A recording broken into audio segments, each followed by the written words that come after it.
Tom cruise की top gun Maverick से compare करने से पहले इस ट्रेलर को गौर से देख लो। 250 करोड़ रुपए में बनने वाली ऋतिक रोशन की फाइटर मूवी के इस ट्रेलर में वीएफएक्स से लेकर cinematography, execution and overall trailer की क्वालिटी देखकर हम छाती ठोक के कह सकते हैं कि हम इंडियंस भी जानते हैं कि एक एरियल एक्शन थ्रिलर बनाते कैसे हैं। इस ट्रेलर को देखने के बाद मैं झुककर सलाम करना चाहूंगा मूवी के डायरेक्टर सिद्धार्थ आनंद को। आफ्टर वॉर एंड पठान उन्होंने अपने डायरेक्शन स्टाइल को आसमान चीर के हॉलीवुड के लेवल के बाढ़ को भी टच कर लिया। हम लोग हर वक्त कंपैरिजन में लगे रहते हैं। साला ये मूवी 2 साल पहले अनाउंस ही नहीं हुई थी, तब से ऋतिक रोशन के पीछे टॉम क्रूज की टॉप गन मैवरिक का थप्पा लग चुका है। मुझे ये सुन के सबसे ज्यादा गुस्सा आता है जब लोग इस मूवी को फाइटर ना बुला के इंडियन टॉप गन कहते हैं। क्या फाइटर जेट सिर्फ अमेरिका में ही अवेलेबल है? इंडिया में भी तो है ना, पर अमेरिका की तरह उनको पर्दे में उतारने वाला कोई नहीं था, जिसलिए हम पिछले 25 साल से एक ही बात कहते आ रहे हैं कि ऐसी मूवीज तो इंडिया कभी नहीं बना सकता। तो भाई आज के डेट पे किसी एक ने हिम्मत दिखाया है तो लोग उसे भी क्रिटिसाइज कर रहे हैं। हमारी मेन प्रॉब्लम क्या है पता है? हम लोग हमेशा खुद की बनाई हुई चीजों को बाकियों से एक स्टेप नीचे रखते हैं, और आज इसी रीजन की वजह से फाइटर जैसे इंडस्ट्री स्टैंडर्ड मूवी को एक कॉपी कह के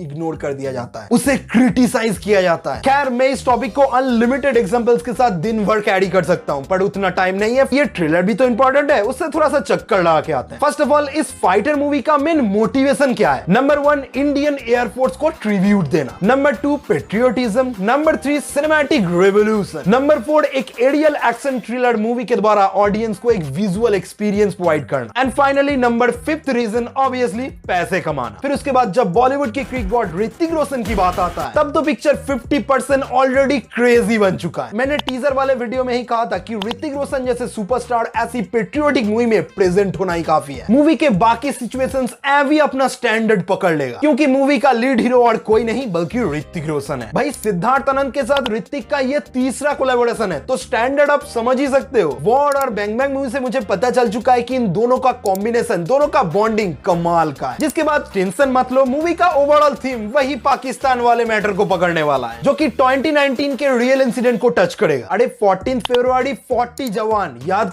करो ब्लैक डे। ट्रेलर के अकॉर्डिंग वही रियल इंसिडेंट इस मूवी का स्टैंडर्ड है, समझ रहे हो? 100% लिख कर ले लो, ये मूवी देशभक्ति और इमोशंस के तौर पे तुम्हारा दिल लेकर जाएगा। जो इस मूवी के डायलॉग वाइज पता भी चल रहा है कि भाई ईंट का जवाब पत्थर से नहीं बल्कि धोखे का जवाब बदले से। जिसके बाद खूबसूरत एरियल एक्शन फाइट सीक्वेंस तुम्हारा दिल पकड़ लेता है, साथ में इंडियन सिनेमा का एक अलग स्टैंडर्ड को भी। और जहां हम बार बार इस मूवी में स्टैंडर्ड की बात कर रहे हैं तो मूवी में विलेन भी स्टैंड आउट कर रहा है। सिर्फ इस ट्रेलर के कुछ शॉट्स देखकर मुझे विलेन का रोल काफी मजबूत नजर आ रहा है। ये एक्टर कौन है मुझे पता नहीं, पर इसका कॉन्फिडेंस और लुक काफी खतरनाक टेररिस्ट का हिंट दे रहा है, जो डेफिनेटली अपने ईगो को सेटिस्फाइड करने के लिए इंडिया के विरुद्ध कुछ खतरनाक प्लानिंग कर रहा है, और इसी प्लानिंग को डिफेंड कर रहा है इस ट्रेलर में भयानक गूज़बम्प फीलिंग लाते हुए एग्जैक्ट 2 मिनट 25 सेकंड से लेकर ट्रेलर के एंड तक। इस ट्रेलर को 2 मिनट 25 सेकंड से लेकर एंड तक देखो, गूज़बम्प नहीं आया तो तुम इंडियन ही नहीं हो। जिसके बाद मैं इस ट्रेलर के बैकग्राउंड म्यूजिक का तारीफ कर के थक जाऊंगा। भाई क्या म्यूजिक बनाया है इन्होंने, सुजलम सुफलम। भाई क्या करते हो, इतना प्राउड वाली फीलिंग लेकर हम क्या करेंगे? मैं बता रहा हूँ मूवी का म्यूजिक बवाल होने वाला है, रोने के लिए तैयार रहना। बाकी मूवी के मेन स्टारकास्ट में से दीपिका पादुकोण और अनिल कपूर का कैरेक्टर कितना इंपॉर्टेंट होने वाला है वो ट्रेलर देखकर उतना तो समझ में नहीं आ रहा है, शायद काफी इंपॉर्टेंट होगा, वो मूवी में ही पता चलेगा। फिर भाई इस ट्रेलर की 2 पीक पॉइंट को देखकर मैं बिक गया। फर्स्ट ऑफ ऑल आंख लाल करते हुए देखकर सबको 2-2 बार जय हिंद बोलना और ऋतिक रोशन की मालिक हम हैं